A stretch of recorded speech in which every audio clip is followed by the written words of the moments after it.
57 years of being married to one man. I tell you what, we didn't really know each other until after we got married.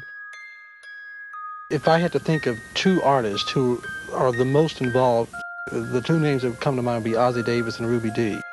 One of the most respected couples in that most unstable industry, show business, have done it all, and without the typical compromises made of some performers of color.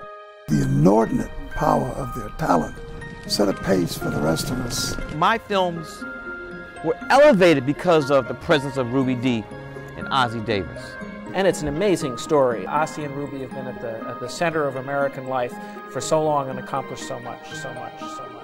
They didn't just create and say, I'm an artist, I had nothing to do with that. They dealt with the events of their time. Both Ruby and Ossie saw their life as much larger than themselves.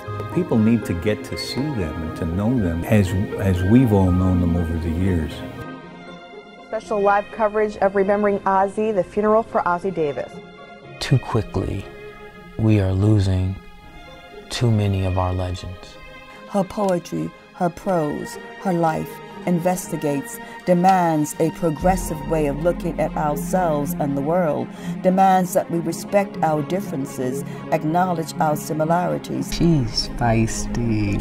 You know, of course she is a genteel lady and sophisticated as any, but she brings it right on down to the common denominator. You, woman, sister, wife, actor, mother, grandmother, activist, professor, poet, philosopher, genius. If I'm gonna die, I just don't want to die because I'm old. When I die, I want to take some of this, I want to finish some of it.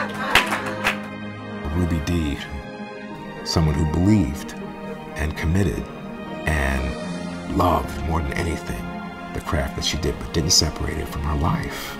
And that's the difference between living and not living.